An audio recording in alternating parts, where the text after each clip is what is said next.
Well, I appreciate you calling, Joe. I think that hopefully I'm a big enough target, but really I'm not depending upon being a big target. I'm depending upon the prayers of the people out across America who are praying for me and my family, and I hope they'll be praying for Bob as well. We'll be back here. Well, I don't think they're going to do any physical harm. They're just going to shut you down. Hold that thought. We'll be right back. This is Dr. Stan. Our telephone number is 1-888-24-LIBERTY.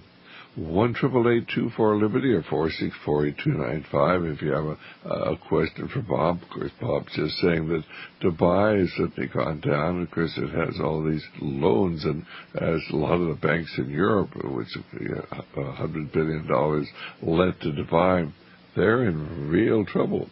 Well, before we go on and get to Kenny, who's calling from New Jersey, how can people get in touch with you, Bob, and get a copy of the International Forecaster? Well, the forecast is about business, finance, economic, social, and political issues all over the world. We publish on Wednesdays and Saturdays in email, and it runs around 40 pages each time. And we have a hard copy that goes out twice a month as well for those who are not on the Internet. And if you'd like to get a current free introductory copy, you can go to the site, theinternationalforecaster.com, theinternational, FORECASTER.com. You can email us, and we answer all questions, BOB@INTFORECASTER.com. Or you can call 800-375-4188. That's 800-375-4188. And everything that you need to know about what's going on is in that publication every week. All right, fine. Well, let's go to Kenny, who's calling from New Jersey. And once again, our telephone number, 1-888-24-LIBERTY or 464-8295. Hi, Kenny. How are you doing? Hello. How are you, Dr. Stan? I'm doing just fine. Do you have a question for our guest? Yes, I do. Hello, Mr. Chapman. How are you? Fine, thank you. Mr. Chapman, I respect your knowledge on the subject of finances. I'd like to know, I heard something on the radio predicting a financial meltdown or collapse in October, or in the middle of October of this year. How do you feel about that? Well, we've been getting those kind of announcements ever since the beginning of last year, and all of them have come to naught. And it's very hard to put a timeline on everything because things can change dramatically. I mean, just look at the funding that's coming in the future for the debt that's been created by the United States government, and the things we've been talking about this evening in regard to that. And so the situation is getting to a point where they've got to either do or die, and the only thing they can do at this point is continue to do what they're doing by creating debt, which will increase more inflation, which will increase to perhaps hyperinflation. Right. But sooner or later, the whole thing's going down. Do you think this year, if you had to guess, what would be your guesstimate, let's say?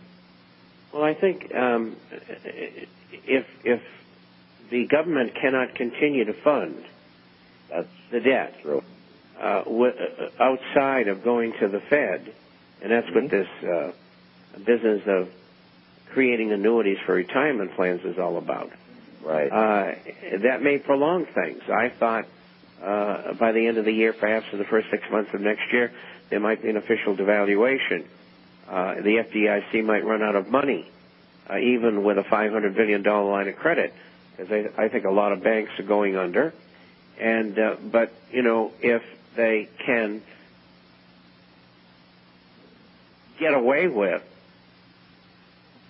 implementing this plan to steal the money out of pensions, which is essentially what it is, right, then they can prolong it another year or two. And that's why it's so dangerous making estimates like I did and have, because, you can get in trouble because there's events that are going to happen that you don't know anything about yet. Because they actually stole the money out of the pension funds down there in Argentina, and they just talk about it here. They haven't actually done it. We're just going to have to wait to see, Kenny. It's going to be fascinating. Just keep listening, and we'll keep you abreast as best we can. But when you speculate and you give a date, and then it doesn't come to pass, why you end up with an awful lot of burnt fingers. God bless. I hear you. I hear you. God bless both of you, gentlemen. Thanks so much. Let's go to a date. Let's see. This is Kenny. This is Dave calling from Detroit. Hi, Dave. How are you doing? Very good. Hello, Mr. Chapman. I've been listening to the show carefully over several months, and I've heard you say inflation, the government creating inflation is bad. And then, on the other hand, I hear when you were talking about them withdrawing TARP funds, the pulling money back out of the system is bad, and I find myself confused by this. All right, legitimate. What are we going to say? They said they're pulling money out of the system to cover the TARP funds, and then of course they're pulling other money out. They've shrunk the M3 level. So are we going to have an inflation? Are we going to have a deflation? Are we going to have an inflationary deflation? I mean, that's the worst of all worlds, isn't it? It certainly is, and it's a good question because it can easily get confusing. And, those TARP funds, they did want to retire them to keep inflation down. Down to what? 30% or 15 or 10? I don't know. All I know is it's not going to be good. Now, what happened was that when they said they were going to withdraw the TARP funds and everybody should send them back, some of them can't because they're not in a position to do so. But I think probably out of $800 billion, they'll probably get back probably $400 billion, and eventually the remainder, perhaps. And in steps the Treasury and says, "Wait, we need $200 billion of that." And in steps the government, which is the administration, "We need another stimulus payout. We want $500 billion of that." So, is any money going to leave the system? I don't know, but I don't think so. But I would think that withdrawing TARP funds would be a good thing. Just withdrawing... Well, it would be, but the ipso facto, the other side of the equation is, let's say they not only withdrew our TARP funds, let's say they withdrew $3 trillion that they have out there, and they've got the money supply down. They have high unemployment. There's nobody to buy anything. The dollar's falling in value. What they're going to do is create or expedite a deflationary depression. And they really don't want that, not least at this time from the way they're acting. No, but don't you think it's better to have a depression now than have a bigger one later? Absolutely, and they should have had it 2.5 years ago. And I think that's the important thing. They should have had it in 1990, as a matter of fact, but they don't want to do that. They want to bring the world down so they can manipulate it. And I think I'm not asking what they want to do. I'm asking what you think they should do. They should purge it right now. And they should have purged it. It would take 5 or 6, 7 years to come out of it, instead of 2 like in 1921. But we come out of it, and we can make it work. We might have to devalue, we might have to default, but, you bet your money and you take your chances, whether you're a central bank or an individual borrower. And so the answer is yes. It's classical economics. That's what they should do, but they're not going to do it because it's not politically expedient. Is that the answer to the question, Dave?